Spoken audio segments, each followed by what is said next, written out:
हरे कृष्णा, राधे राधे। आज की इस वीडियो में हम आपको कार्तिक मास के चौथे अध्याय की कथा सुनाएंगे। शुरू करते हैं। नारद जी बोले, ऐसा कहकर विष्णु भगवान मछली रूप धारण कर कश्यप की अंजलि में चले गए। उस मछली पर दया करके मुनि ने उसको अपने कमंडलू में डाल लिया।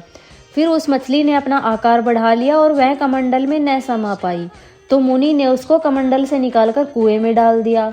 अब वह मछली कुएं में भी अपना आकार बढ़ाकर इतनी बड़ी हो गई कि कुएं में भी नहीं समा पाई, तो मुनि ने उसको कुएं से निकालकर तालाब में डाल दिया। फिर तालाब में भी वह मछली अपना इतना आकार बढ़ा लेती है कि तालाब में भी नहीं समा पाती। इस बार कश्यप मुनि ने उसको तालाब से निकालकर समंदर में डाल दिया। फिर समंदर में जाते ही मत्स्य रूपधारी भगवान विष्णु शंखासुर को मारने के लिए तत्पर हो जाते हैं और उसका वध कर देते हैं। इसके बाद भगवान उसे अपने हाथ में दबाकर चद्री वन को चले गए और वहां सब ऋषियों को बुलाकर भगवान बोले कि जल के भीतर वेद छुपे हुए हैं, तुम उन्हें ढूंढो और शीघ्रता पूर्वक जल में से निकालकर मेरे पास ले आओ। तब तक मैं सभी देवताओं के साथ प्रयाग में निवास करूंगा। नारद जी बोले, तब तपोबली उन मुनियों ने बीज और यज्ञ मंत्रों सहित वेदों का उद्धार किया। उन ऋषियों में से जिस ऋषि ने जिस भाग को निकाला वह भाग उसी ऋषि के नाम से प्रसिद्ध हो गया। इसके पश्चात सभी मिलकर प्रयागराज को गए और प्राप्त हुए वेद ब्रह्मदेव सहित विष्णु भगवान को अर्पण कर दिए।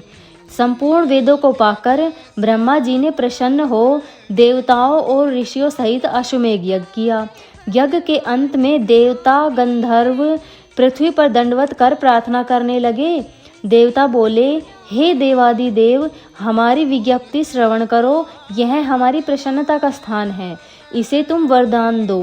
हे रमापते, इन ब्रह्मा जी ने इस स्थान में नष्ट हुए वेद फिर से वापस पाए हैं और हमने यज्ञ के भाग प्राप्त किए हैं, इसलिए आपके प्रसाद से यह स्थान पृथ्वी में अत्यंत श्रेष्ठ हो और पुण्य फल देने वाला हो। और अब जो मास चल रहा है यह मास भी ब्रह्म हत्या आदि तक के पाप को दूर कर अक्षय फल देने वाला हो। श्री विष्णु भगवान इस पर कहते हैं, हे देवताओं, जो बात तुमने कही है यही मुझे भी ज्ञात है, सो ऐसा ही होगा। यह ब्रह्मक्षेम नाम से सबको सुलभ होगा। सूर्यवंशी राजा भगीरथ यहाँ गंगा जी को लाएंगे और इस जगह पर सूर्य की पुत्री यमुना जी का संगम होगा। जो पुरुष अपने पितरीश्वरों का यहाँ श्राद्ध करेंगे उनके पितृगण मेरे स्वरूप को धारण करेंगे और उन्हें मुक्ति प्राप्त होगी। माघ मास में मकर संक्रांति में प्रातः काल स्नान करने से उनके दर्शन मात्र से ही संपूर्ण पाप ऐसे नष्ट हो जाते हैं जैसे सूर्य से अंधेरे का नाश हो जाता है, और उनको मैं सालोक्य, सामीप्य और सारूप्य इन तीनों प्रकार की मुक्ति क्रम से देता हूँ। हे मुनिवरों, मैं सर्वज्ञ रूप से बद्री वन में सदैव निवास करता हूँ। जो फल और जो स्थान 100 वर्ष में मिलता है वह तुमको उस स्थान पर एक ही दिन में प्राप्त हो जाएगा।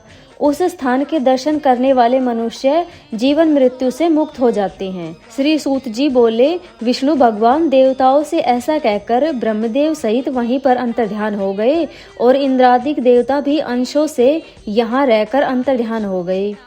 जो मनुष्य शुद्ध चित्त से इस पवित्र कथा को सुनते हैं उनको प्रयागराज और बद्री वन में जाने का फल मिलता है। आज के अध्याय की कथा यहीं समाप्त होती है। अब इससे आगे की कथा हम कल यानी 5वें अध्याय में सुनेंगे।